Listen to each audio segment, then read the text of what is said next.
It's 1995. You're sitting in a movie theater. The lights go down. And for the next 3 hours, you watch two of the greatest actors who ever lived, Robert De Niro and Al Pacino, share the screen for the very first time. Not just in the same movie, in the same scene, across a table, talking, just talking. And somehow, it's the most intense thing you've ever seen in your life. You walk out of that theater thinking you just watched fiction. You think someone made this up. You think a Hollywood writer sat in a room somewhere in Los Angeles, drank a lot of coffee, stared at a blank page, and invented Neil McCauley, invented Vincent Hanna, invented that coffee shop conversation, invented that final shootout, invented all of it. But here's the thing. They didn't. Not one bit of it.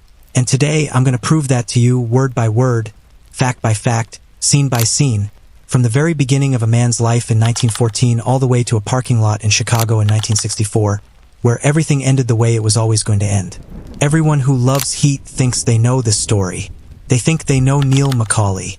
They think they know the heist. They think they know the coffee shop scene.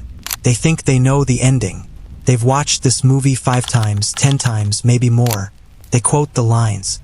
They know the shots. They know exactly what De Niro looks like standing on that beach at night, looking out at the water, thinking about a woman he just met and a life he'll never have. They think they know everything. But nobody, and I mean nobody, tells you the complete truth about where this story actually came from. Nobody sits down and takes you all the way back. Nobody shows you the real man, the actual human being.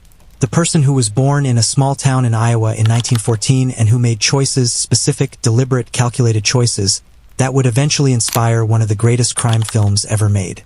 Nobody tells you that the coffee shop scene actually happened.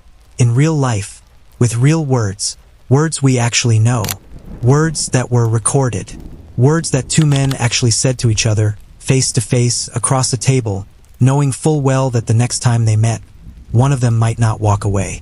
Nobody tells you about Alcatraz, about the isolation, about the intelligence score that placed this man in the top percentile of every federal prisoner in America.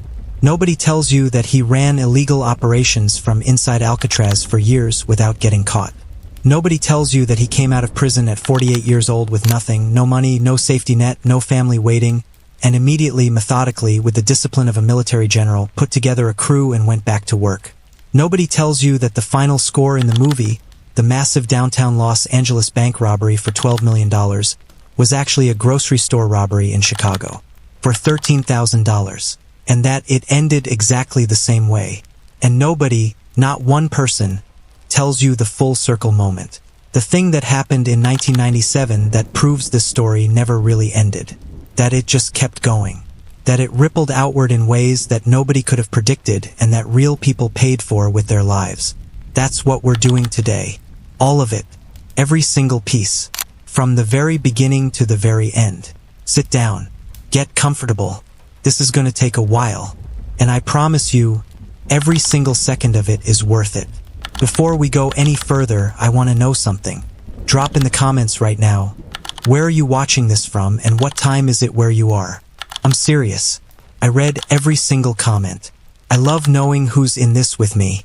Whether you're watching this at 2 in the afternoon on a Sunday, or it's 3 in the morning and you can't sleep and you stumbled onto this video somehow, drop your location and your time. Tell me you're here. And if you're new to this channel, welcome. Hit that subscribe button right now. Not later. Right now. Because we do this every single week. Deep dives like this one, into the real stories behind the things you thought you already knew. Real history, real people, real facts that Hollywood either changed, cut, or buried entirely. And if this kind of thing is what you've been looking for, then you are exactly in the right place. Smash that like button too. Seriously. It takes 1 second and it means everything for getting this story in front of more people who need to see it. Now, let's go back to Chicago. Actually, let's go back even further than that. Let's go back to Iowa, to a small town called Polk, to the year 1914, to a baby boy who had no idea what his life was going to become. Neil McCauley was born on February 2nd, 1914, in Polk County, Iowa. Let that date sit for a second. 1914, the year World War I began. The year the world tipped into a kind of chaos that nobody had ever seen before. The year that everything changed for an entire generation. And somewhere in the middle of all of that, in a small, quiet corner of Iowa that most people couldn't find on a map if you paid them, a boy came into the world. He wasn't born into anything remarkable. He wasn't born into wealth. He wasn't born into a famous family or a powerful one, or even a particularly notable one. He was born into an ordinary American life in an ordinary American place in a time when ordinary American life was hard and getting harder. The Great Depression was still 15 years away, but the economic pressures that would create it were already building. The kind of poverty and desperation that shaped an entire generation of American criminals, the kind that gave rise to Dillinger, to Pretty Boy Floyd, to Bonnie and Clyde, that pressure was already there, already accumulating, already pressing down on families like the Macaulay family in ways that were quiet and invisible and absolutely real. We don't know everything about Neil McCauley's childhood. The historical record on his early years is incomplete, the way historical records on people who weren't famous yet always are. But what we do know tells us something important. What we do know is that whatever path this boy was going to walk, he chose it early. He didn't stumble into crime the way some people do, gradually, accidentally, through a series of small bad decisions that compound over time until suddenly you're somewhere you never meant to be. Neil McCauley's relationship with the criminal world was more deliberate than that, more intentional, more like a career choice than a mistake. And here's the number that tells you everything about who this man was. By the time Neil McCauley was released from prison in 1962, he had already spent 25 years behind bars. 25 years. Think about that. Really think about it. He was 48 years old when he walked out of prison in 1962, which means that of his 48 years on Earth, 25 of them, more than half of his entire life, had been spent incarcerated. He had given more time to prison than most people give to their entire careers. More time than most people spend raising their children from birth to adulthood. He had spent more of his life inside a cell than outside of one. And here is the detail that turns this from a sad statistic into something almost incomprehensible. 8 of those 25 years were spent at Alcatraz. 4 of those 8 years were spent in complete isolation. Now, if you already know what Alcatraz was, skip ahead a few seconds in your mind. But if you don't, or if you've only heard the name and never really understood what it meant, let me tell you. Because this detail changes everything about how you understand Neil McCauley. Everything about how you understand what kind of man could sit across from a detective in a coffee shop in 1964, completely calm, completely composed, and say the things he said. Alcatraz Federal Penitentiary, officially closed in 1963, just 1 year before the final confrontation between Macaulay and Detective Chuck Adamson, sat on a small rocky island in the middle of San Francisco Bay. And it wasn't just a prison. It was the prison, the end of the line, the place you sent the prisoners who couldn't be controlled anywhere else. The place that existed specifically for the people that the entire rest of the federal prison system had given up on. Al Capone was there. Machine Gun Kelly was there. The Birdman of Alcatraz was there. The men who ended up on that island were not ordinary criminals. They were the ones who had proven, repeatedly and definitively, that they could not be managed, could not be rehabilitated, could not be contained by any conventional means. Alcatraz was where you went when you were too dangerous for anywhere else. And Neil McCauley, a man from a small town in Iowa, a man who had an IQ that put him in the top percentile of every federal prisoner in America, Neil McCauley spent 8 years there. 4 of them in isolation. Do you know what isolation does to a person? Do you understand what it means to be alone, truly, completely, almost totally alone, for 4 years? Psychologists who have studied solitary confinement describe it as one of the most psychologically destructive experiences a human being can undergo. The human mind is not built for that kind of isolation. It starts to break down. It starts to turn in on itself. People in prolonged solitary confinement experience hallucinations. They experience paranoia. They experience a kind of cognitive deterioration that can be permanent. And yet, Neil McCauley came out of it. Not broken, not destroyed, not lost. He came out of 4 years of complete isolation in the most feared prison in America, and he came out intact. Maybe more than intact. Maybe, in some strange and terrible way, refined, clarified, the way extreme heat and pressure can turn carbon into diamond. The experience didn't destroy him, it distilled him. And then there's the IQ number. Prison records from Macaulay's time in the federal system show that he scored a 136 on the Army Alpha Intelligence Test. That's not a good score. That's not an impressive score. That is a remarkable score. A score of 136 on a standardized intelligence assessment places a person in the top 2% of the general population. In the context of federal prisoners, in the context of the men who surrounded Neil McCauley in places like Alcatraz, that score placed him at the absolute top. This is not a dumb man. This is not a brute. This is not the kind of criminal who uses force because he doesn't have anything else. Neil McCauley was, by every objective measure we have, extraordinarily intelligent. And he chose to use that intelligence for crime. Not because he didn't have other options. A man with a 136 IQ always has other options. But because he chose this. Because for whatever reasons, rooted in whatever experiences we don't have complete access to, this was the life he wanted. And that makes him so much more fascinating. And so much more frightening. Because a violent criminal who isn't very smart is scary. But a violent criminal who is smarter than almost everyone in the room, that's a different category of danger entirely. Let's stay with this for a moment longer. Because I don't want you to just hear the number 25 years and let it slide past you. I want you to actually feel it. Neil McCauley entered the federal prison system as a young man. He was in and out, in, out, in, out, the revolving door of the American criminal justice system in the mid-20th century. Each time he went back in, the charges were more serious. Each time he went back in, the sentence was longer. Each time, the system escalated its response to him, and each time he escalated right back. By the time he ended up at Alcatraz, the system had essentially concluded that Neil McCauley was a problem it could not solve with ordinary measures. So it sent him to the place where ordinary measures didn't apply. And here is where we encounter one of the most extraordinary details in this entire story. One of the details that, when I first came across it, made me stop and read it twice, 3 times, just to make sure I was understanding it correctly. While incarcerated at Alcatraz, inside the most secure federal penitentiary in the United States of America, surrounded by some of the most dangerous men in the country, under constant surveillance and monitoring, Neil McCauley built a distillery, from scrap materials, inside his cell, or inside whatever limited space he had access to, and he used it to produce alcohol, which he then sold or traded within the prison. He was running a criminal enterprise from inside Alcatraz.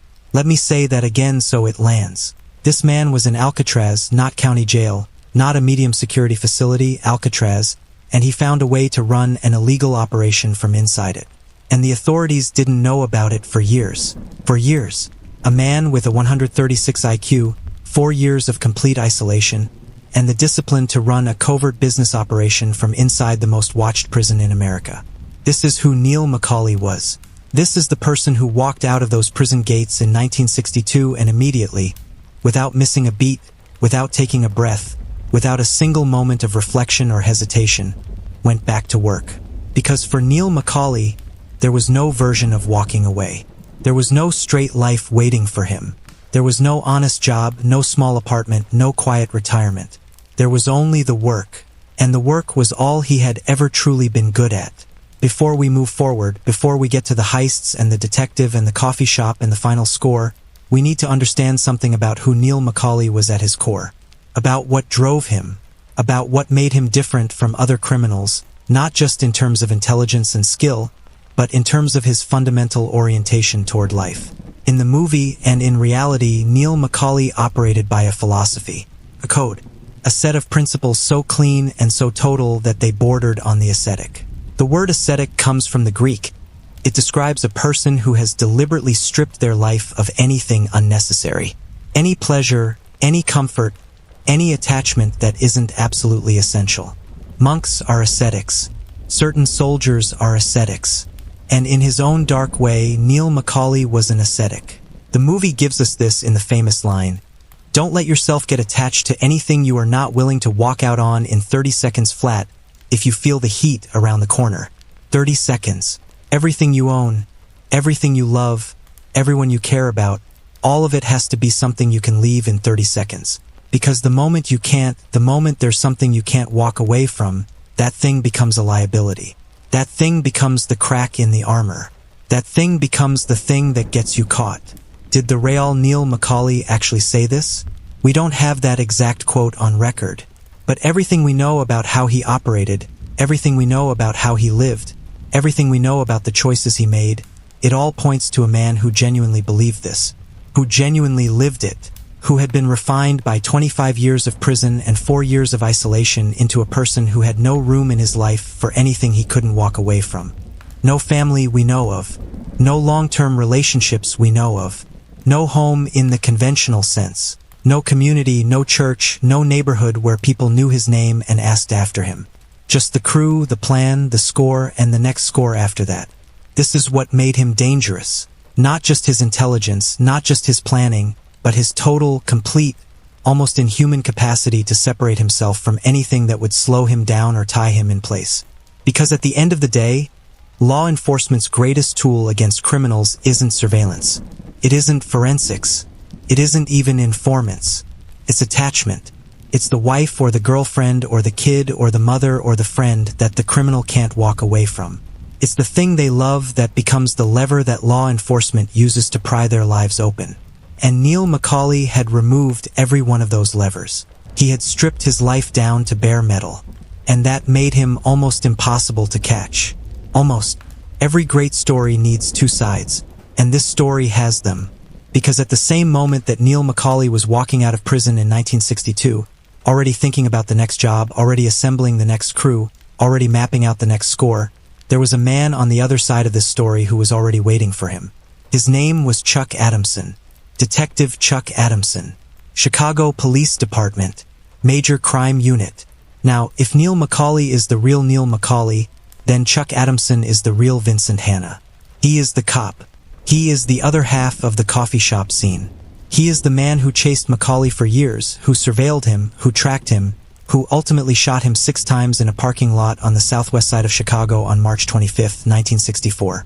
He is the man who then spent the next 2 decades trying to figure out how to turn everything he experienced into a movie. Because Chuck Adamson is also, and this is the part people forget, the man who told Michael Mann the story. Without Chuck Adamson, there is no Heat. Without Chuck Adamson, there is no coffee shop scene.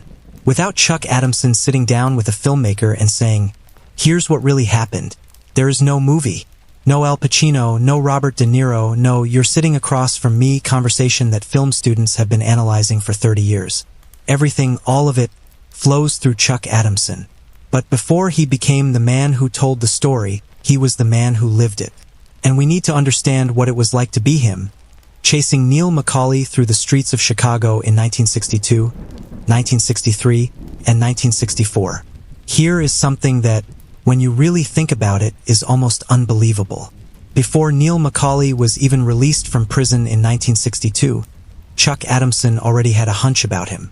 Not based on anything McCauley had done yet.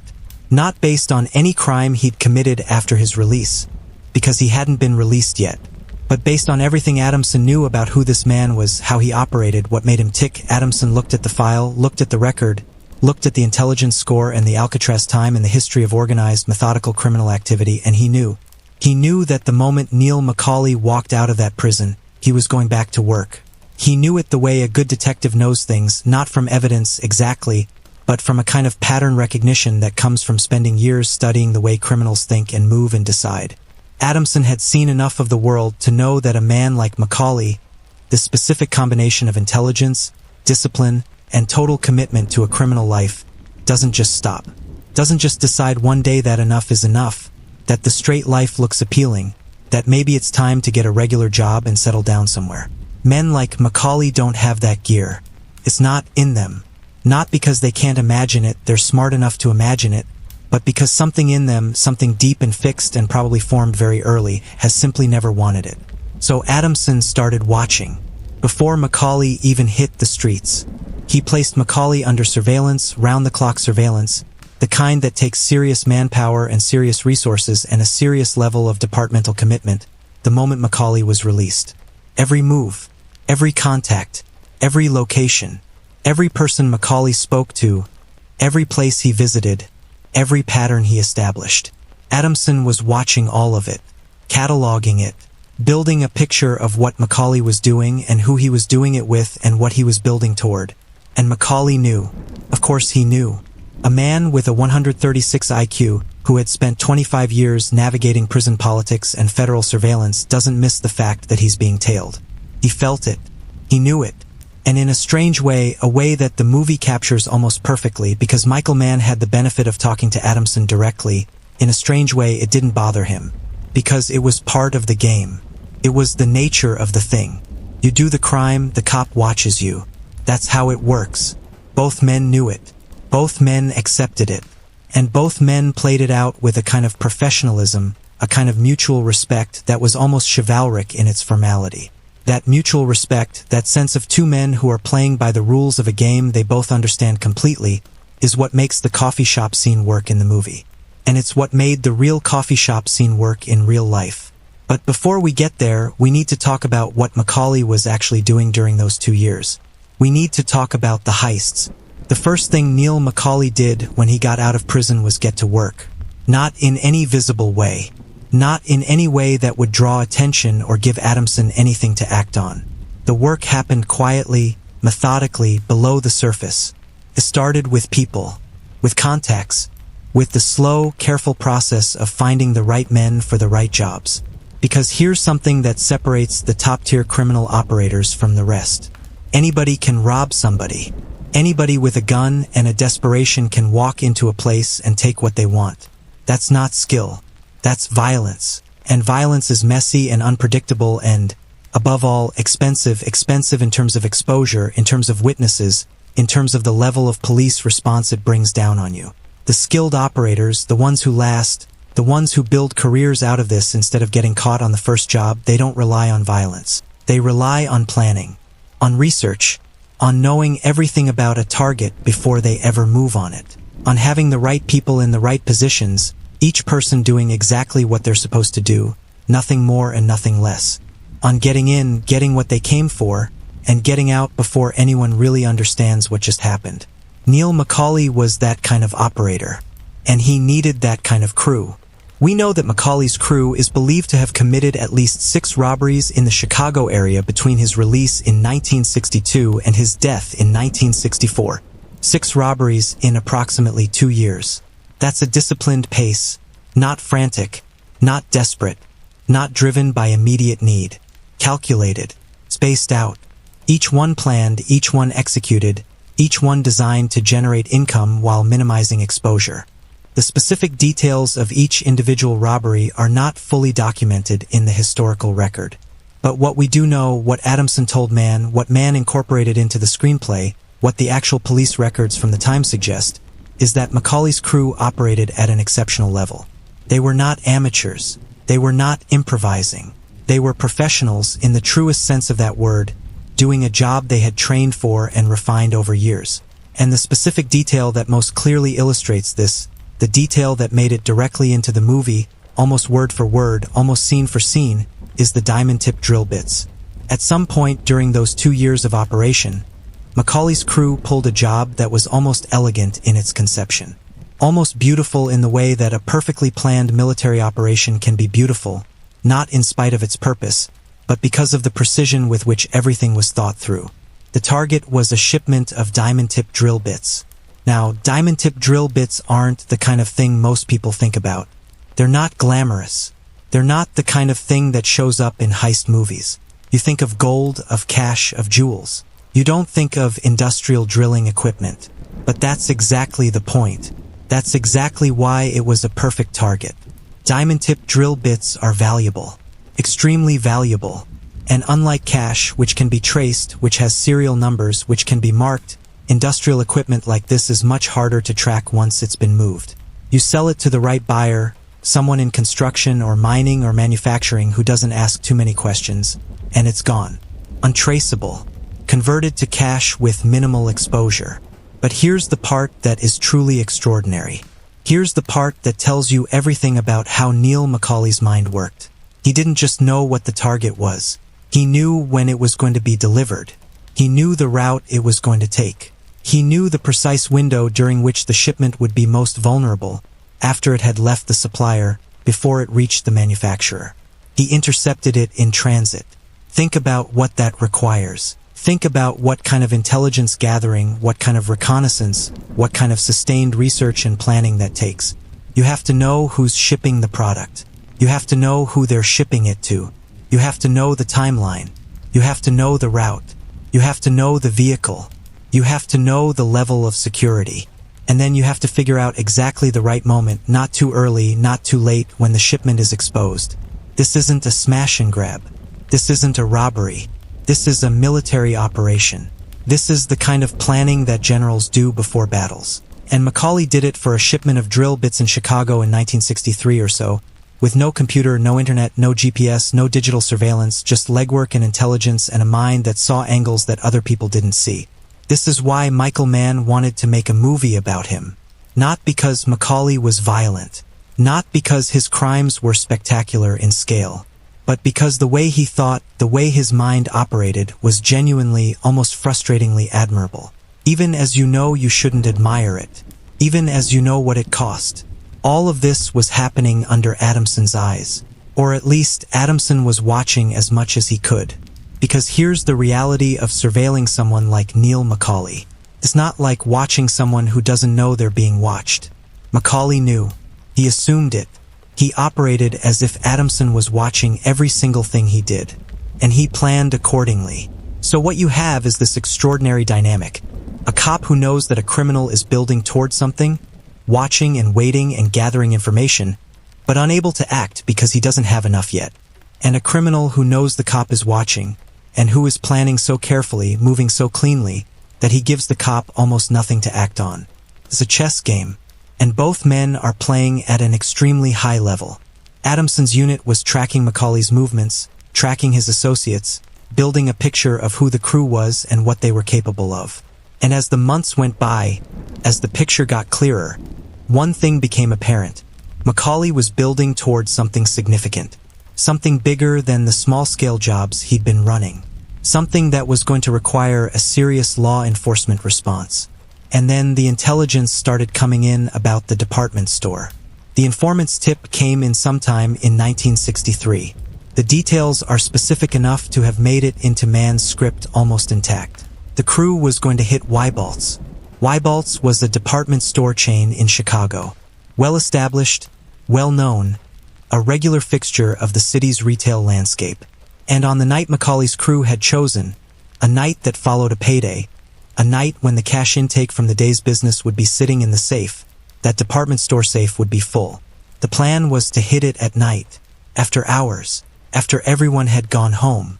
The store would be empty, the security minimal, and the safe, heavy with the day's accumulated cash, would be waiting. It was a clean plan. The kind of plan that Macaulay specialized in. Target selected for maximum return, minimum exposure. Timing chosen to eliminate human variables. Execution designed to be fast, quiet, and complete. But Adamson got the tip before they moved.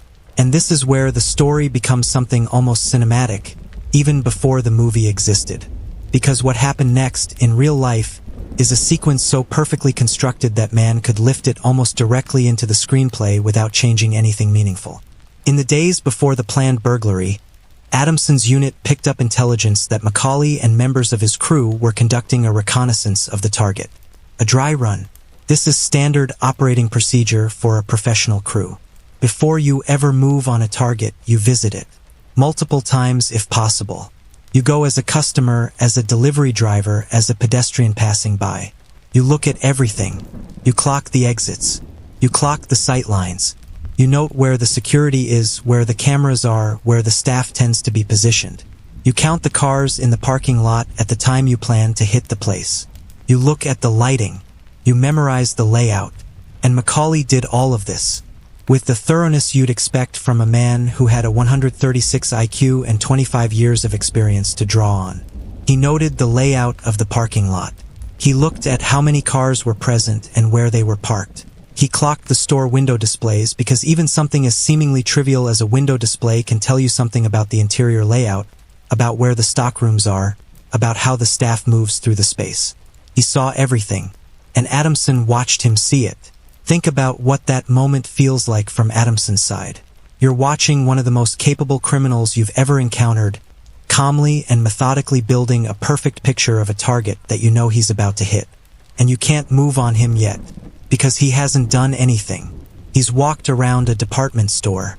He's looked at things. None of that is a crime. None of that is arrest-worthy. You have to wait. You have to let him get close enough that you can catch him in the act, and then you have to be in position when it happens. Adamson set up the trap. He assigned officers to every exit of the building. Hidden, out of sight. Every point where a person could enter or leave the store had a cop on it, positioned with enough concealment that they wouldn't be visible unless you were specifically looking for them. Ready. The night of the planned robbery arrived. Adamson was in position. His team was in position. The trap was set. And then Macaulay walked up to the building. He walked up to the building. And he stopped. He just stopped. Stood there for a moment. Looking. Not at anything in particular or at everything in particular, it's hard to say. But something was wrong. Something in the scene, some detail in the environment that was slightly off, slightly not right, slightly different from what it should have been. Something triggered the instinct. Something fired the alarm in that extraordinary, hyper-aware mind. And he walked away. He didn't run. Running would have confirmed that something was wrong, would have confirmed that he knew the cops were there. He just walked away, calmly, deliberately, with the same measured pace with which he'd arrived. And he didn't go back. Adamson later talked about this moment. He talked about the discipline it took. Because here's what you have to understand. Macaulay had spent weeks planning this job. He'd done the reconnaissance. He'd mapped the exits. He'd timed the employees. He'd done everything right. And in that moment, standing in front of a building that represented weeks of planning and a significant payday, he walked away. Because something felt wrong. And for Neil McCauley, a feeling was enough. You didn't need proof. You didn't need confirmation. If something felt wrong, it was wrong. And you walked away. Because no score is worth your freedom. No score is worth the years in a cell. You walk away, you find another target, and you do this job the right way. What triggered the instinct? Adamson later reflected on this. And the detail he offered is almost painful in its simplicity.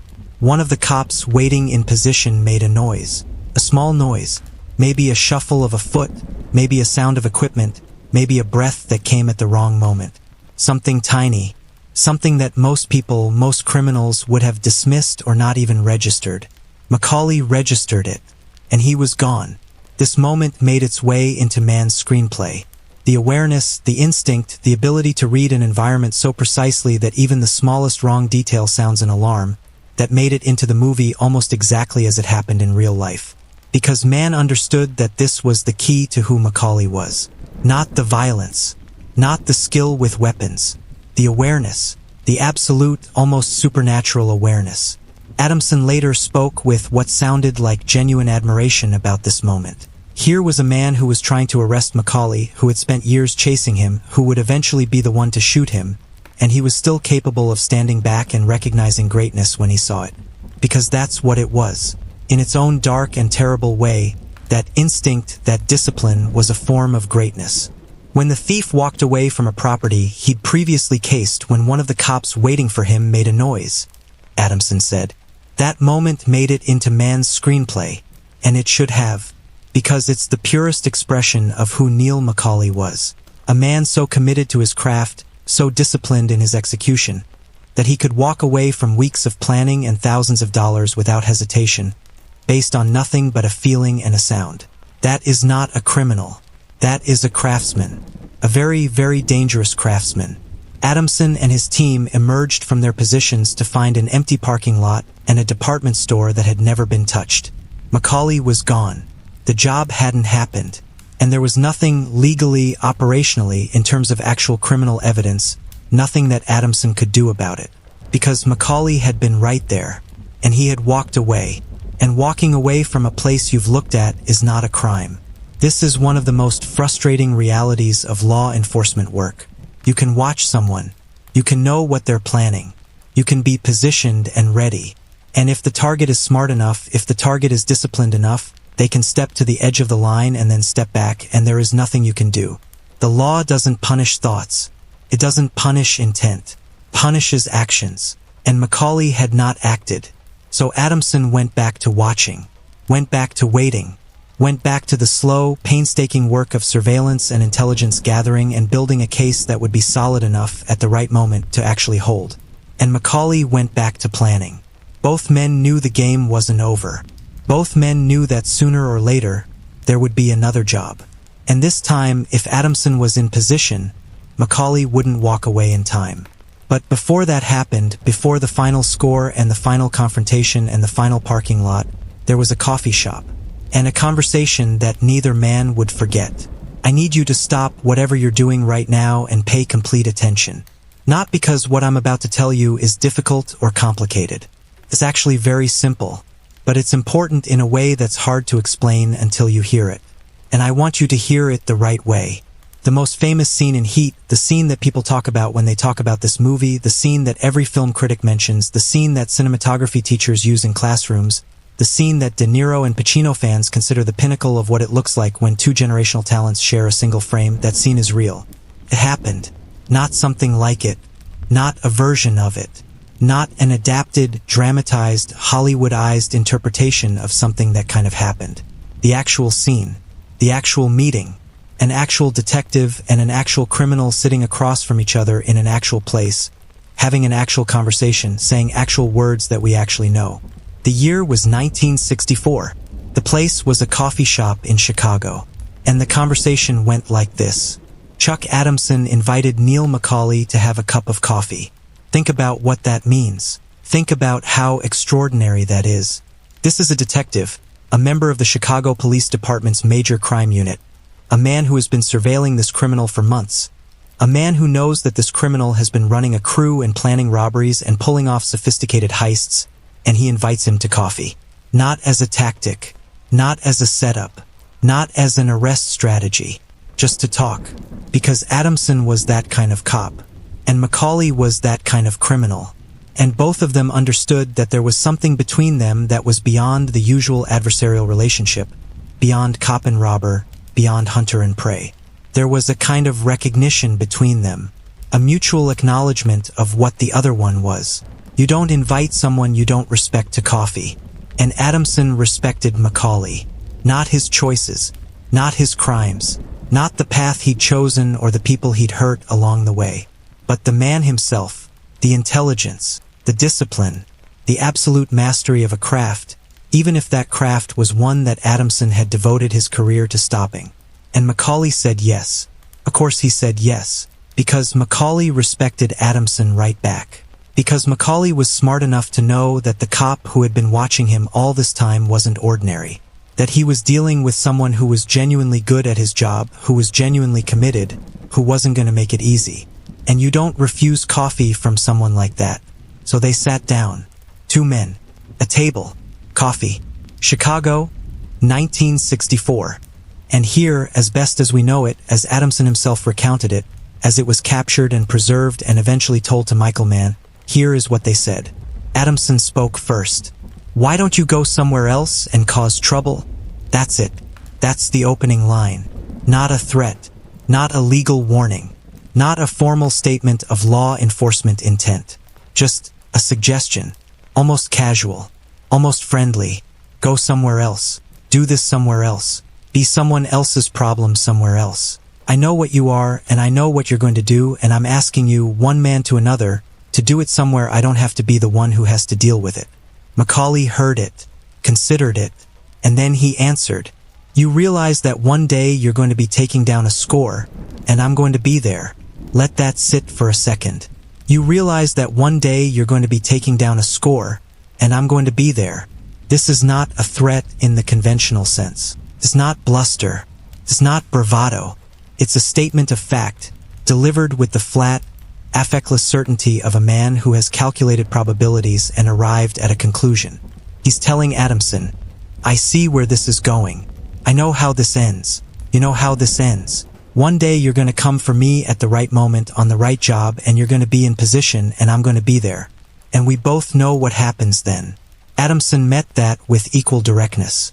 Well, look at the other side of the coin. I might have to eliminate you. Not arrest. Eliminate. The word choice matters. because they both know, both men sitting at that table drinking that coffee, they both know that men like Macaulay don't usually get arrested on the final job. They know how these things end. You don't catch someone like Macaulay by sneaking up behind him and putting the cuffs on while he's not looking. You catch him in the act. And in the act means guns. And guns mean people get shot. And men like Macaulay, with everything to lose, don't go quietly. Adamson wasn't threatening Macaulay. He was informing him, calmly, professionally, as one craftsman to another. This is the possible outcome. I may have to eliminate you. I'm telling you now so you know. And then Adamson stood up. And as he left, he said the final thing. I'm sure we'll meet again. Two men, both knowing everything, both saying it out loud, both completely okay with it. That's not fiction. That's not a movie. That's real life. And it's one of the most extraordinary things I've ever come across in years of researching these kinds of stories. Because think about what it takes to have that conversation. Think about what you have to be as a human being to sit across from the man who is going to try to take you down and say, yes, I know, and I'm still not stopping. Think about what it takes to be the cop in that conversation, to look at a man you've been chasing for years, a man you genuinely respect, a man who has done nothing but outmaneuver you at every turn, and say calmly, without anger or bitterness, I might have to kill you, and mean it. Michael Mann described this meeting in a way that I think is worth sharing. He said, there was a rapport between them, a sense of, you're a regular fella. But at the same time, Neil McCauley was something of a sociopath who'd kill you as soon as look at you, and Charlie Adamson wasn't. That's the key distinction. Adamson was not a sociopath. Adamson felt things. Adamson had a life outside of this chase, family, relationships, a world that extended beyond the game he was playing with Macaulay. For Adamson, this was his job, his vocation, something he cared about deeply and did with total commitment. But it wasn't everything. For Macaulay, it might have been everything. The work, the planning, the execution, the crew, this was his whole life. There was no outside of it. And that made him capable of things that Adamson wasn't. That made him free in a way that Adamson wasn't. And that made him ultimately unreachable in a way that guaranteed that this story could only end one way. I'm sure we'll meet again. They did. 3 months later, in a parking lot. And it ended exactly the way both of them had said it would. In the movie, the equivalent scene happens in a diner on the Pacific Coast Highway. Two legends, two giants, De Niro and Pacino, sitting across a table as the Pacific Ocean rolls in behind them. And the conversation they have is longer, more elaborated, more psychologically developed than what Adamson and Macaulay actually said. Mann gave both characters more to say, more room to breathe, more texture and dimension. And it's extraordinary. It's one of the greatest scenes in cinema.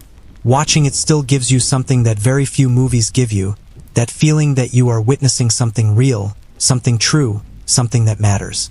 But here's what I want you to know. The real conversation was better. Not in terms of length, not in terms of psychological depth, but in terms of pure, undiluted truth. The real conversation was 4 sentences. And those 4 sentences contained everything that needed to be said. Go somewhere else. I'll be there when you come. I might have to kill you. I'm sure we'll meet again. That's a complete world in 4 sentences. That's everything you need to know about both of these men. That's as honest as any two people have ever been with each other about the path they were both walking and the place they were both walking toward. Mann had to expand it because he was making a 3-hour movie. He had to give audiences enough time in the scene to feel the weight of it, to understand who these men were, to care about both of them enough that the ending would hurt. And he did that beautifully. But the real thing, 4 sentences in a coffee shop in Chicago in 1964, is its own kind of perfection. The date was March 25th, 1964, and everything was in position. On one side, Neil McCauley, 50 years old at this point or very close to it, depending on exactly when this went down relative to his 1914 birthday. A man who had spent more than half his life in prison. A man who had run a criminal operation from INSIDE Alcatraz.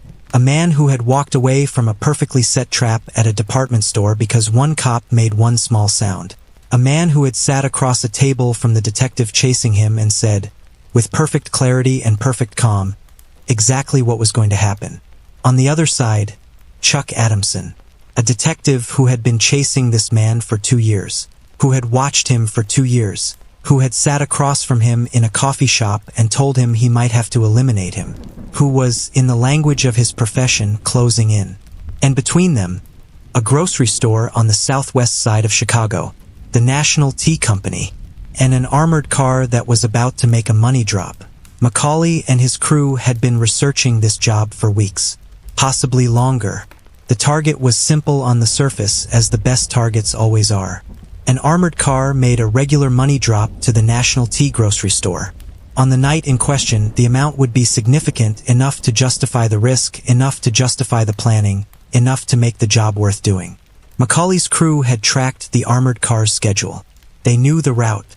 They knew the timing. They knew the window, the specific, precise window in which the money would be most vulnerable. They followed the armored truck to the store. They watched it make the drop. And then they moved. And here's where the movie version and the real version diverge in the most dramatic way possible, in a way that is almost funny in a dark and bittersweet kind of way, because it says so much about what Hollywood does to real stories. In Heat, in the movie that made Neil McCauley famous, in the movie that millions of people have watched and loved and quoted, the final job is a bank robbery.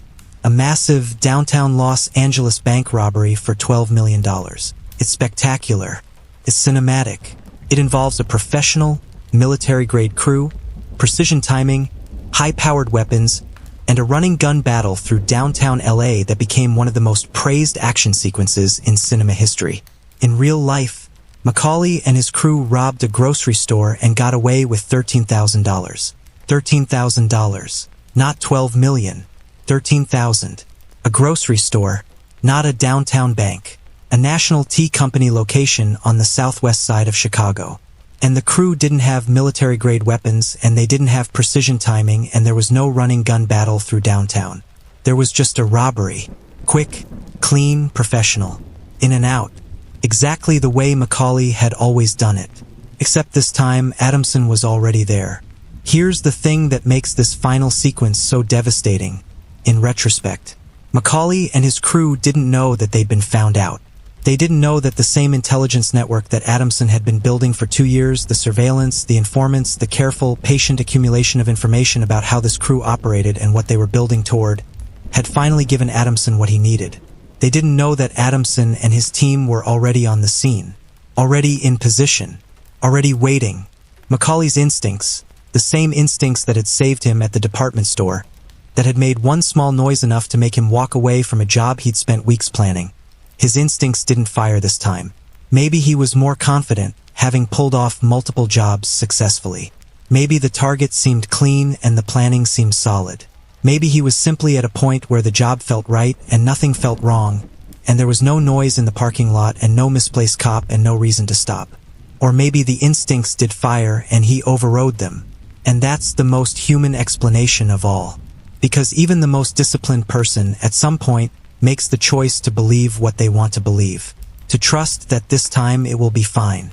To take the job even when some part of them knows they shouldn't. We'll never know. Macaulay can't tell us. And the only other person who was there, Adamson, can only tell us what he saw from his side of the equation. What Adamson saw was this. Macaulay's gang committed the robbery. They got $13,000. They came out of the store. And Adamson and company were waiting at every exit, blocking every route, giving them nowhere to go. A shootout commenced. Not the cinematic, extended, choreographed battle of downtown Los Angeles that the movie shows us. Not the kind of sequence that film critics write about and aspiring directors study. A real shootout in a parking lot on the southwest side of Chicago, in the middle of an ordinary night in March 1964. 2 of Macaulay's men were killed in the exchange of fire. Macaulay himself tried to run. Of course he did. Because that was the protocol. That was the code. When it goes wrong, you run. You don't stand and fight. You don't try to shoot your way out of a closing perimeter. You run and you run and you run, and if you're fast enough and lucky enough, you get away and you live to fight another day. Neil McCauley was not fast enough. Chuck Adamson shot him 6 times. And Neil McCauley, the man from Polk County, Iowa. The man who had spent 25 years in prison. The man who had run illegal operations from INSIDE Alcatraz. The man who had walked away from a perfectly set trap on the strength of a single sound. The man who had sat in a coffee shop and told a detective exactly how this was going to end. Neil McCauley died in a parking lot on the southwest side of Chicago on March 25, 1964. He was 50 years old. More than half of those years had been spent in a cell. And in the end, the man who had lived his entire life by the code of not getting attached to anything, of being willing to walk away in 30 seconds, of never letting anything or anyone become a liability, in the end, what got him was the one thing he couldn't walk away from. The job itself. The work was his identity. The work was his life. And the work killed him. Let's take a moment and put the two versions of this story side by side. Because the comparison is fascinating and it says a lot about both the truth and about Hollywood. In the movie, Neil McCauley and his crew rob a bank for $12 million.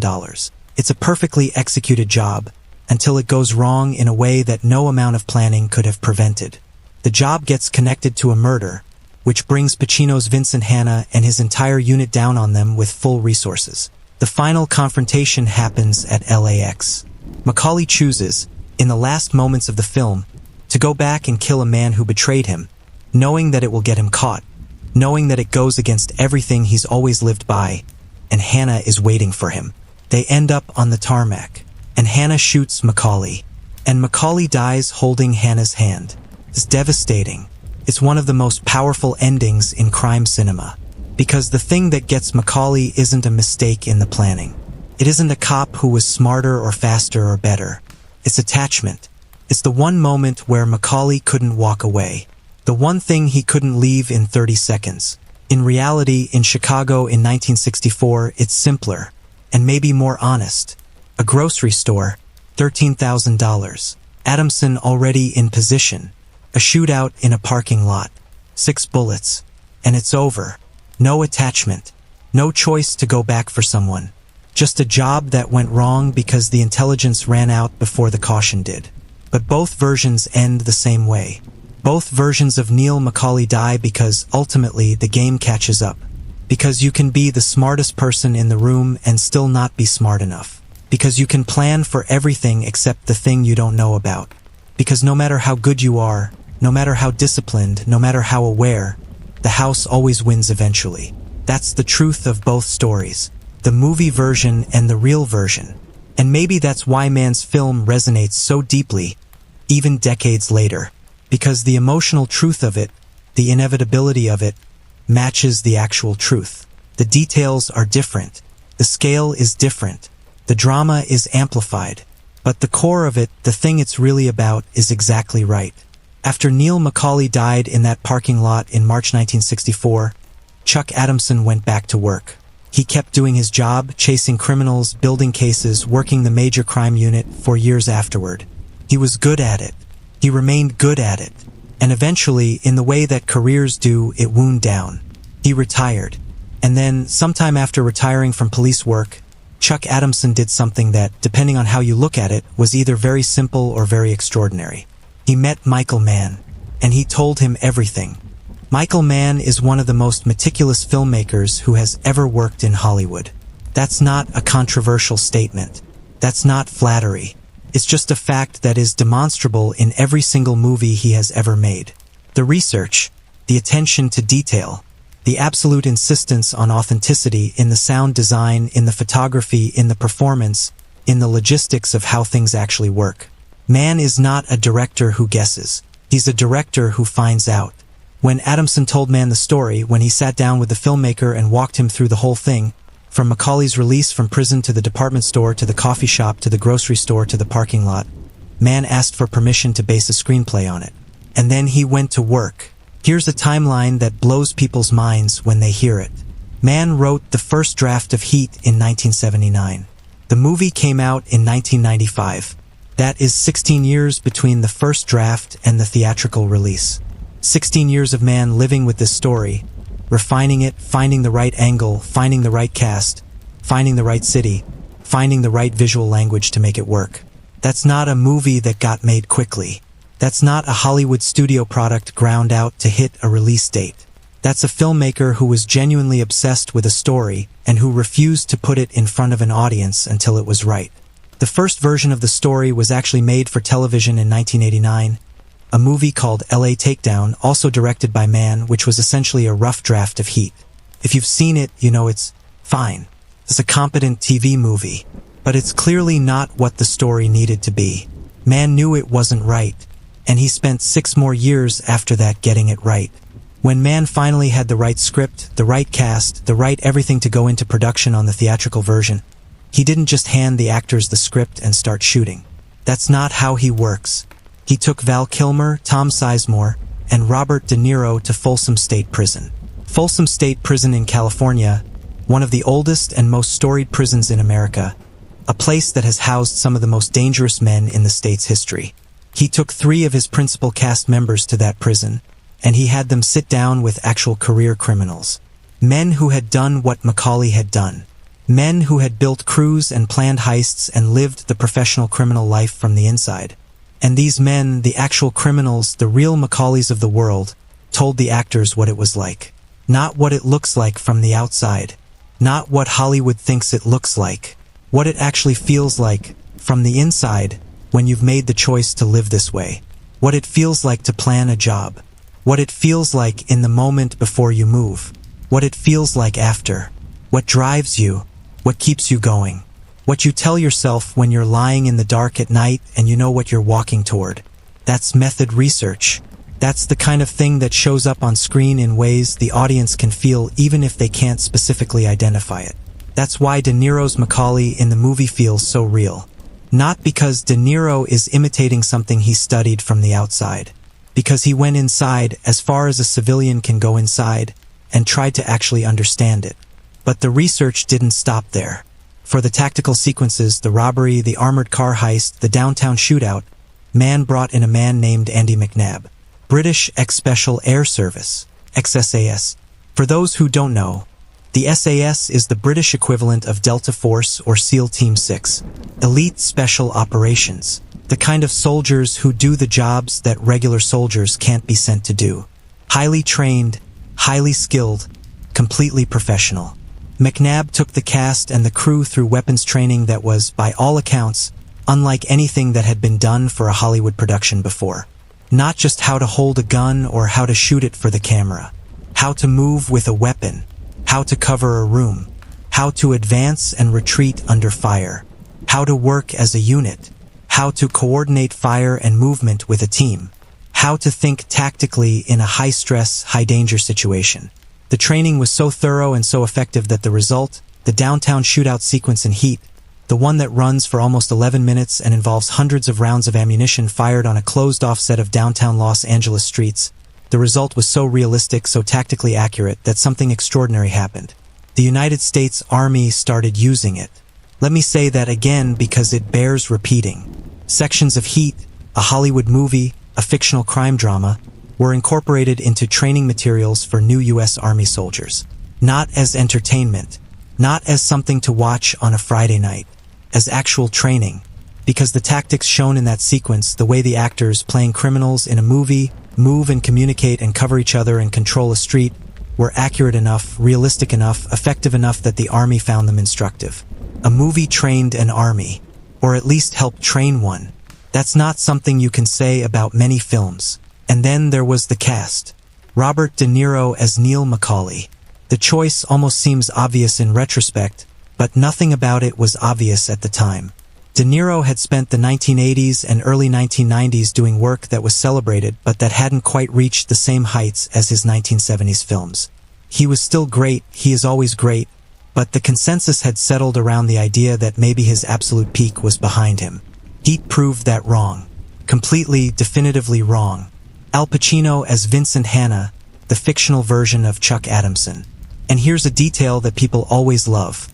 This was the first time De Niro and Pacino shared the screen in an actual scene together. They'd both been in The Godfather Part 2, but they shared no scenes. They'd been friends for years.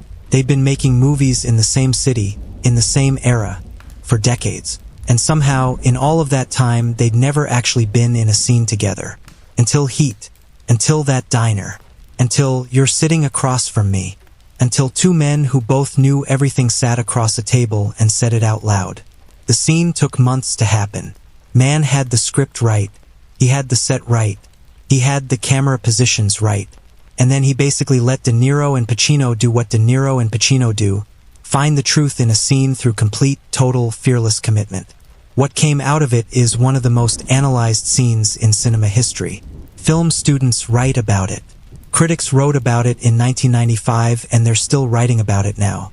And the reason it works the way it works, the reason it has the weight that it has, is because it's not fiction. Not completely. The words are Mann's. The setting is his. The characters are his versions of real people. But the truth at the center of it, the truth of two exceptional men acknowledging each other across a line that neither of them can cross, that's real. That's Chuck Adamson and Neil McCauley in a coffee shop in 1964. That truth is what gives the scene its gravity. You can feel it even if you don't know the history. You can feel that this isn't just actors talking. That there's something underneath it that's actually true. And while we're talking about the cast, because this story deserves the full treatment, let's take a moment for Val Kilmer. Because Val Kilmer in Heat is one of the great, underappreciated performances of the 1990s.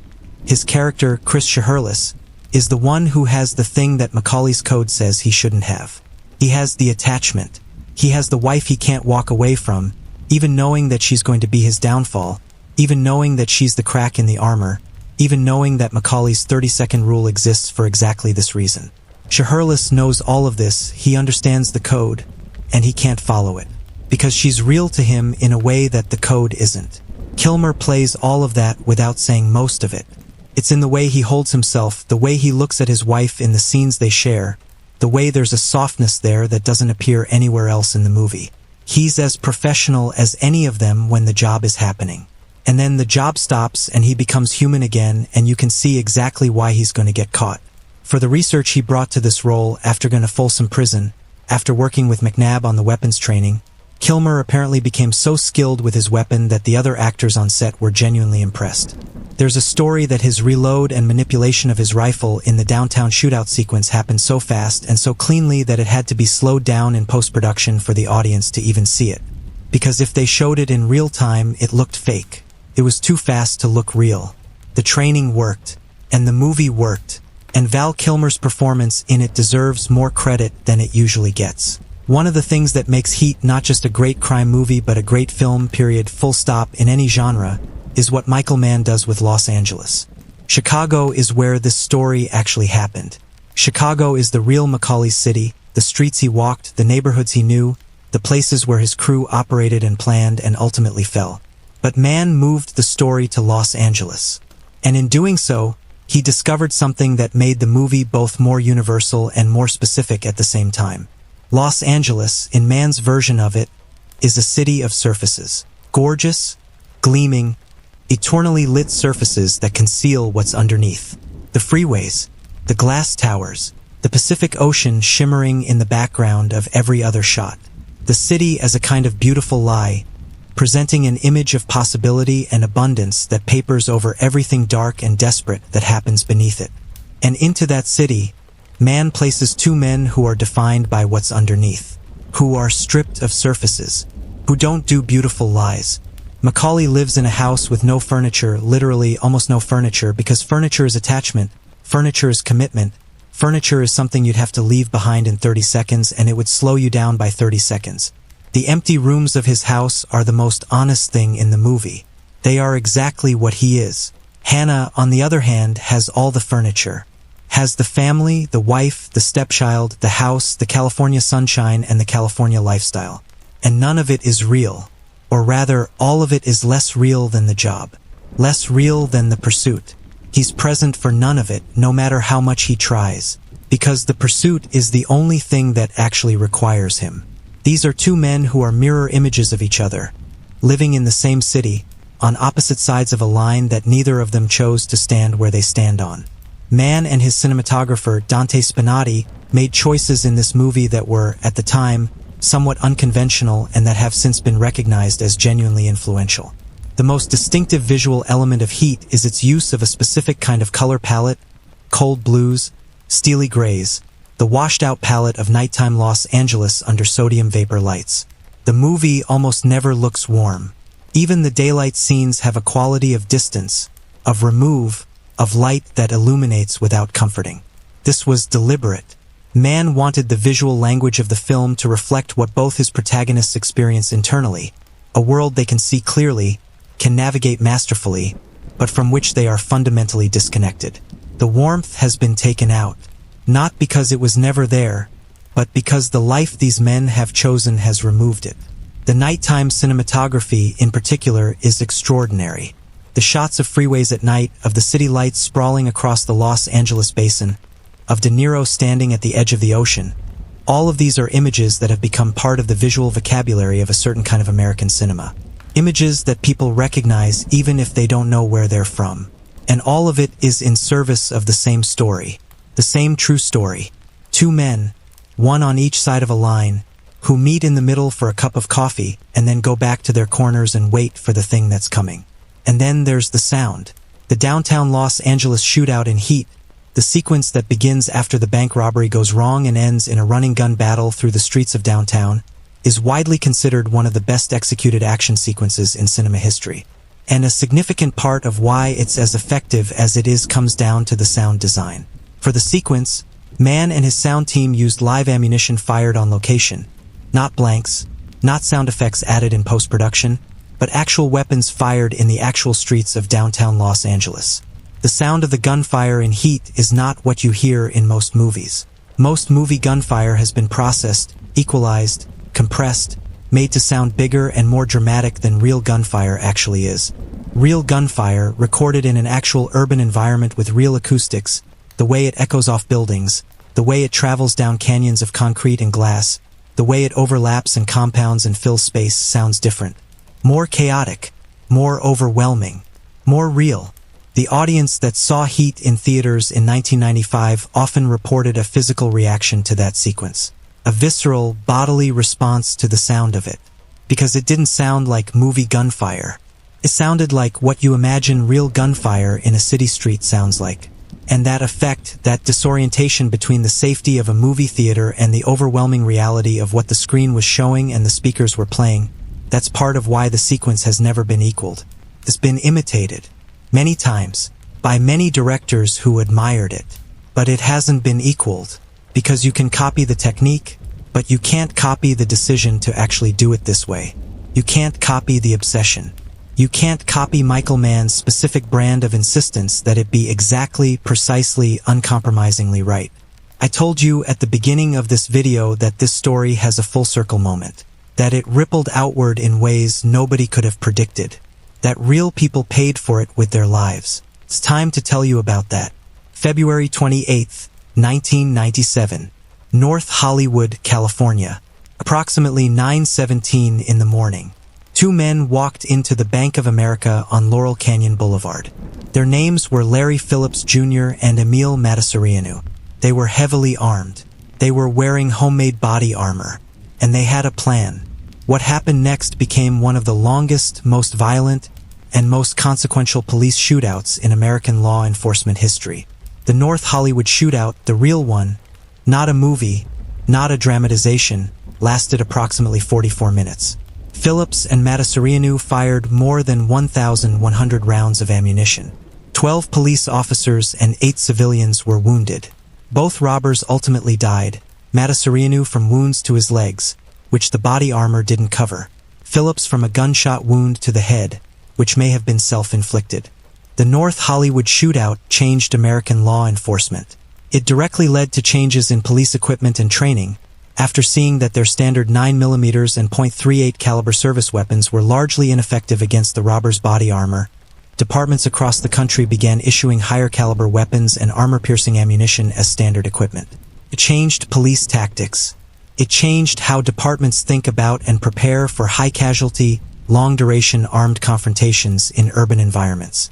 And it was directly inspired by Heat. When law enforcement searched the home of Larry Phillips Jr. after the shootout, they found a VCR. And in that VCR, they found a tape. Heat. Not just a copy of the movie sitting on a shelf. In the VCR. Meaning he had been watching it recently, perhaps repeatedly.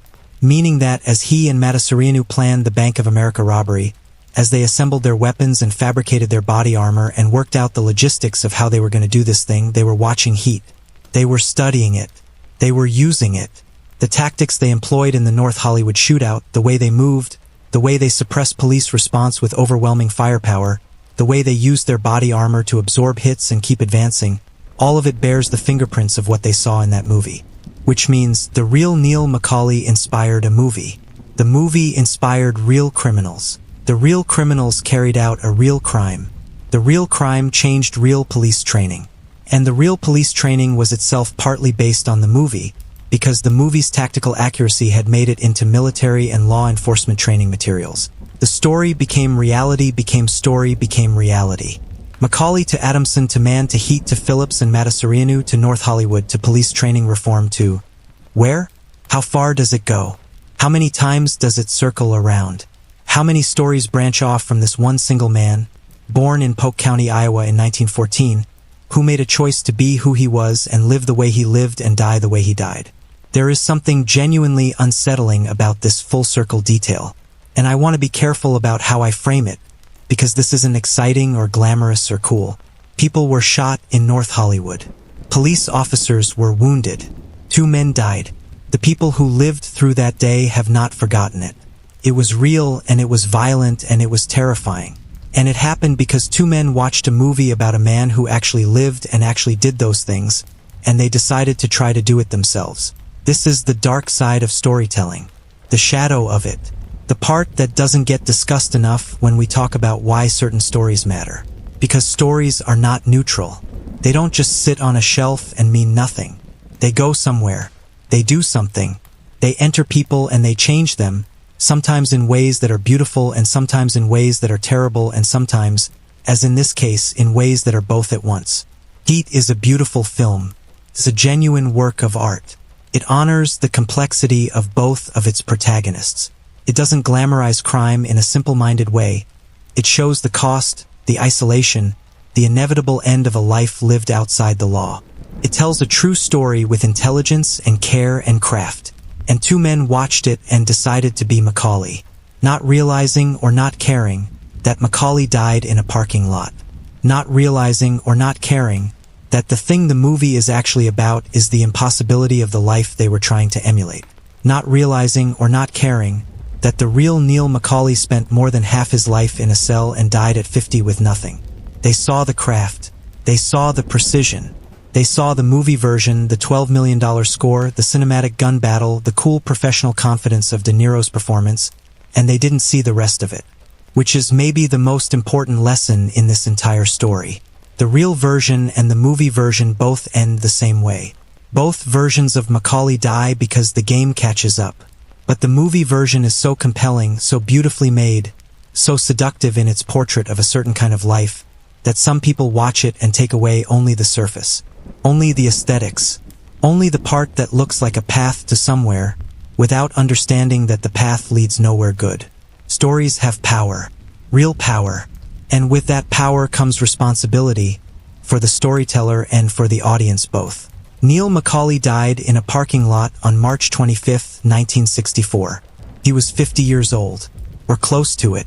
He had spent more than half his life behind bars. He had survived Alcatraz. He had survived 4 years of solitary confinement. He had run an illegal distillery inside the most secure federal prison in America. He had walked away from a perfectly set police trap because one cop made one small noise. He had sat across from the detective chasing him and told him exactly how this was going to end. And then it ended exactly that way. $13,000 from a grocery store. 6 bullets in a parking lot. And a story that would keep going long after he stopped. Chuck Adamson retired. Told Michael Mann the story. Mann spent 16 years making it into the movie it needed to be. Heat came out in 1995 and became one of the most celebrated crime films ever made. De Niro and Pacino had the scene that cinema had been waiting for. A British ex-SAS soldier trained the cast so thoroughly that the US Army used parts of the film for training. And 2 decades after Macaulay died in that parking lot, 2 men in North Hollywood watched the movie about him and decided to live it, and discovered too late what Macaulay had discovered in 1964. That you can plan everything except the thing you don't know about. This is a complete circle, a closed loop, a story that ate its own tail and then kept going. And the reason I think it matters, the reason I think it's worth 3.5 hours of your attention, is because it's not really about crime. It's about what we choose to be good at, and what the cost is. The movie made Neil McCauley a legend, a cultural figure, a touchstone for a certain kind of cinema. Robert De Niro's face, in that minimalist house, looking out at the ocean, that's become an icon. That image means something that extends far beyond the specific story it's part of. But the real Neil McCauley was not an icon. He was a human being. A man who was born in Iowa in 1914 and who made choices and paid the price for them and died at 50 in a parking lot with everything he'd built crumbling around him. He was brilliant. A 136 IQ is not nothing. That's a genuinely exceptional mind. And what he did with it, the planning, the logistics, the discipline, the ability to read a situation so precisely that he could walk away from weeks of work on the strength of a single sound, all of that required a quality of mind that most people don't have. He was genuinely extraordinary in certain very specific ways. But he spent 25 years in a cell. He spent 4 years in isolation. He died at 50 with $13,000 that he never got to spend. He had no family we know of, no home in any real sense, no community, no history of kindness or generosity or love. He stripped his life down to bare metal and then the metal corroded. The movie gives him a redemption arc, a woman he falls in love with, a moment where attachment becomes something beautiful rather than something dangerous. The real Macaulay didn't have that. The real Macaulay walked right up to the edge of the coffee shop conversation and then kept walking, kept planning, kept working, because there was nothing else, because the work was all there was. That's not admirable. That's sad. In a way that doesn't diminish who he was, because he made his choices with full awareness, with that 136 IQ fully operational, but it's sad. Because potential like that, applied differently, might have built something instead of just taking things. We don't know why he chose what he chose. We don't know what happened in those early years in Polk County, Iowa that set him on this path. We don't know if there was a moment where he could have gone a different way and didn't, or whether the path was always going to be this one. We just know where it ended. And knowing where it ended, holding that alongside the legend the movie made of him, feels like the most honest way to remember him. Not as a hero, not as a symbol, as a man. A complicated, brilliant, damaged, extraordinary, ultimately tragic man who lived and made choices and died in a parking lot in Chicago in 1964. The movie made him a legend. The truth makes him human. And humans are always more interesting than legends. Always more worth paying attention to. Always more worth trying to understand. Chuck Adamson deserves a final word. Because without Chuck Adamson, none of this exists. Not the movie. Not this video. Not the conversation about Neil McCauley that has been happening in film circles and true crime circles and history circles for 30 years. None of it. Adamson shot Macaulay. That's a fact. He fired 6 shots and Macaulay went down and that was the end of it. And Adamson lived with that. Carried it. Not as guilt, necessarily, he was doing his job, he was stopping a criminal who would have killed him if he'd had the chance, but as weight. As the weight of a life, even an antagonistic one, that was ended. And then he found Michael Mann. And he told the story. Not to justify himself or to celebrate what happened. But because the story was real and the story was remarkable and the story deserved to be told. He told Mann about the coffee shop. About the exact words. About the department store and the single noise that made Macaulay walk away. About the surveillance and the planning and the final score and the parking lot. He told him all of it and he gave Mann permission to use it, and then he spent years watching Mann make it into something extraordinary. Adamson consulted on Heat. He was there during production. He saw Al Pacino playing a version of himself, having a version of his conversation, doing a version of his job. And at some point during that process, watching fiction reconstruct reality with such care and precision, he must have had a feeling that is almost impossible to name. The feeling of seeing your own life translated into art. Of watching the true thing become the beautiful thing. He passed away before Heat became the cultural landmark it has become. But the mark he left is permanent. Every time someone watches that coffee shop scene, every time those 4 real sentences find their way into the fictional dialogue, every time the audience feels the weight of 2 men who know exactly where they're going and how it's going to end, that's Adamson. That's the real conversation. That's real life, preserved forever in amber. We owe him the story, and the story is extraordinary. Every great story, told properly, leaves you with questions. Not because the facts are incomplete, we have enough facts, but because facts alone don't exhaust the meaning. There's always something left, some residue of the story that settles in you and keeps working after the story is over. And this story leaves me with several. The first question is the one I keep coming back to. Neil McCauley had a 136 IQ. He had a mind that, in a different life, under different circumstances, pointed in a different direction, could have built something significant. Could have been a strategist, a planner, an architect of operations in business or the military or any number of other fields where that kind of analytical precision and that kind of discipline would have been genuinely valued and genuinely useful. What do we do with that? What do we do with the recognition that some of the most extraordinary human capabilities sometimes find expression in the darkest places? What does it say about opportunity, about circumstance, about the paths we're given and the paths we choose? I don't have a clean answer. I don't think there is one. But I think the question matters. I think it's worth sitting with the idea that genius doesn't guarantee a good life, and that intelligence without wisdom or direction or care can lead anywhere, including to a parking lot on the southwest side of Chicago at 50 years old, shot 6 times with nothing. The second question is related to the first. Macaulay was extraordinarily disciplined, more disciplined than most people ever become in any domain. The code he lived by, the 30-second rule, the no attachments principle, the constant vigilance, the ability to walk away, required a level of self-mastery that most people who try to achieve it in legitimate contexts, athletes, soldiers, surgeons, spend years developing. And he used that discipline in service of what? Of taking things, of organizing the taking of things, of building nothing, contributing nothing, leaving nothing. Discipline without purpose is just efficiency. And efficiency can be efficient at anything, including destroying things, including hurting people, including living and dying in a way that leaves the world unchanged. Purpose matters. Direction matters. The question of what you're building, not just how you're building it, that matters. And Macaulay never had a satisfying answer to it. He had the how dialed in. He never quite found the why. The third question is the one that's most uncomfortable.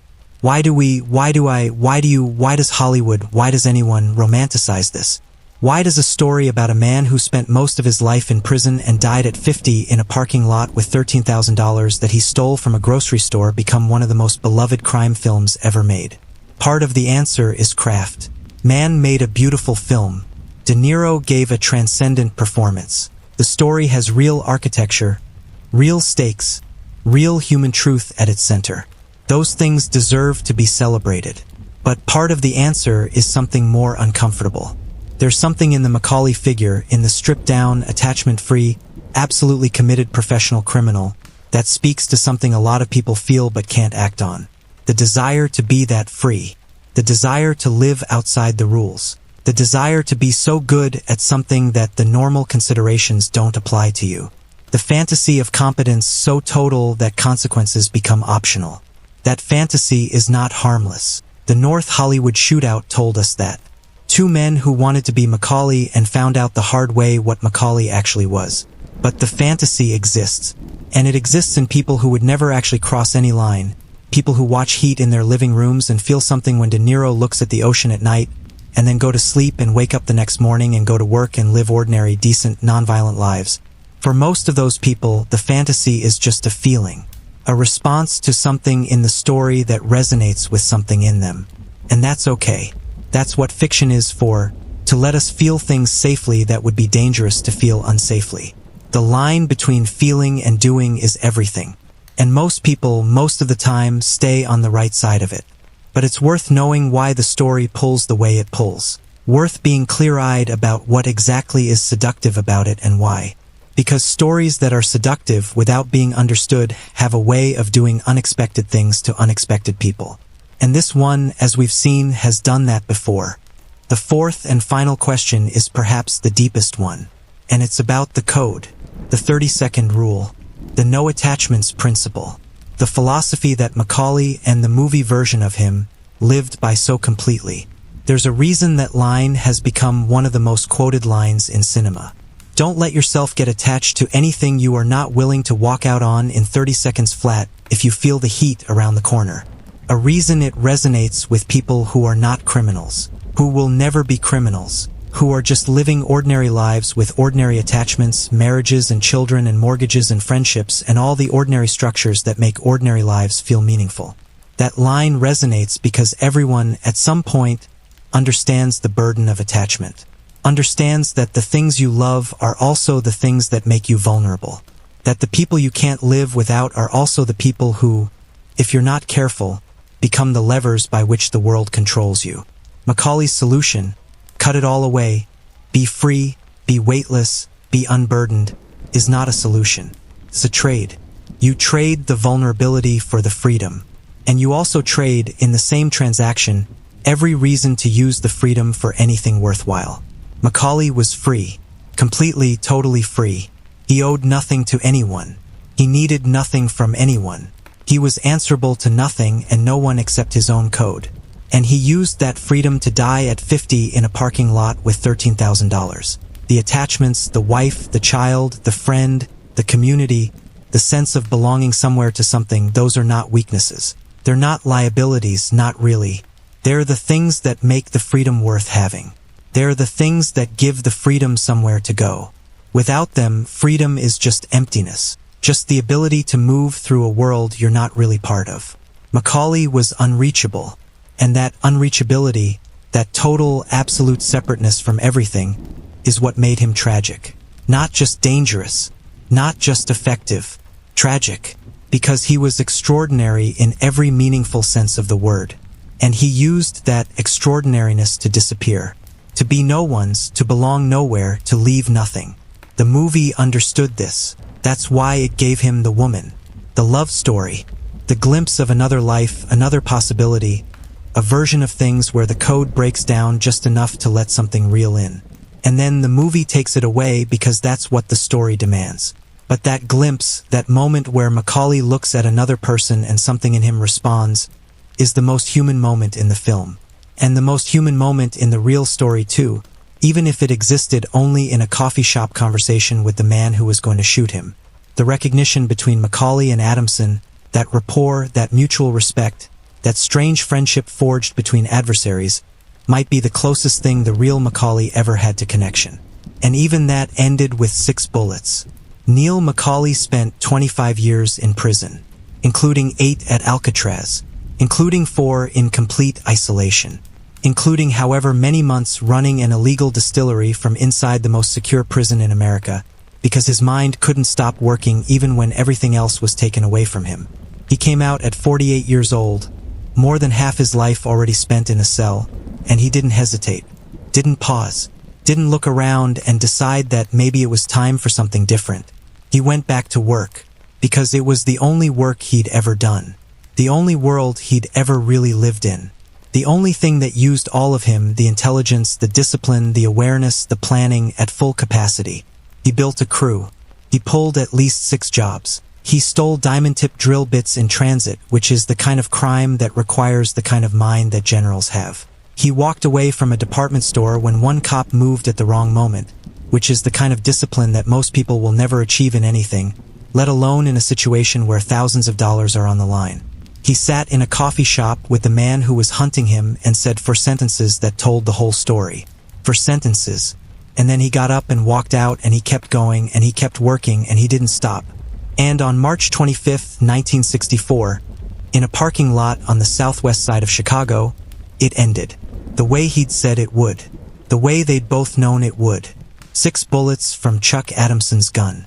And it was over. He was 50 years old. He had $13,000 that he'd taken from a grocery store and that he never got to spend. He had no family we know of, no home, no community, no history. He had the code. And the code had run out of road. 16 years later, Michael Mann wrote a screenplay about him. And he spent the next 16 years getting it right. And in 1995, Robert De Niro sat in a diner across from Al Pacino, and they had 4 sentences that became 8 minutes of one of the greatest scenes in cinema history. And it wasn't fiction. Not really. It was the truth dressed up in the clothes fiction wears. And 2 years after that, in North Hollywood, 2 men who had watched that movie tried to live it. and found out what Macaulay found out. That you can plan for everything except the thing you don't know about. That you can be smart and disciplined and prepared and still not be enough. That the house always wins. The movie made him a legend. The truth makes him human. And here is what I want you to carry out of this with you. Not the IQ score, impressive as it is. Not the Alcatraz detail, extraordinary as it is. Not the coffee shop scene, remarkable as it is. Neil McCauley was a person who took something genuine and extraordinary about himself, a truly exceptional mind, a truly remarkable capacity for discipline and planning and awareness, and he pointed it at the wrong target. He used it to take things rather than to build them. He used it to disappear rather than to arrive somewhere. He used it in service of a code that left him, at the end of it all, utterly and completely alone. And that is the real tragedy here. Not the prison time. Not the death. The waste. The extraordinary, irretrievable waste of a mind and a will and a capacity that could have done almost anything, and chose this. Your intelligence is not wasted in a parking lot on the southwest side of Chicago. Your discipline is not being spent in service of a code that ends in isolation. Your capacity to plan and to execute and to read a room and to know when something is wrong, all of that is yours. And what you do with it, what you point it at, what you build with it, that's the question that this story asks and that only you can answer.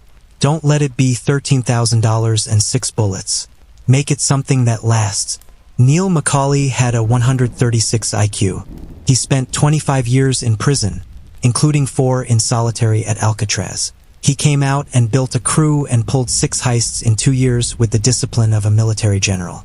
He sat in a coffee shop with the cop who was hunting him and said exactly what was going to happen. And he was right. And in the end, 1 cop, 1 grocery store, 1 moment of not having a reason to walk away.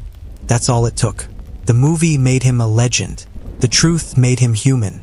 If this video gave you something, a fact you didn't know, a story you'll carry with you, a question that's going to sit in the back of your mind for a few days, share it with 1 person. That's literally all I ask. Text it to someone. Send it to the person who loves heat. Send it to the person who has never seen heat but loves true crime. Send it to the person who you think would stay up too late watching something like this because it's worth staying up for. Because this story deserves to be seen. And if you want more, if you want to do this every single week, real stories behind things you thought you knew, the actual history underneath the film or the legend or the myth, subscribe right now. Hit the notification bell, because I'm not stopping. We're just getting started. See you in the next one.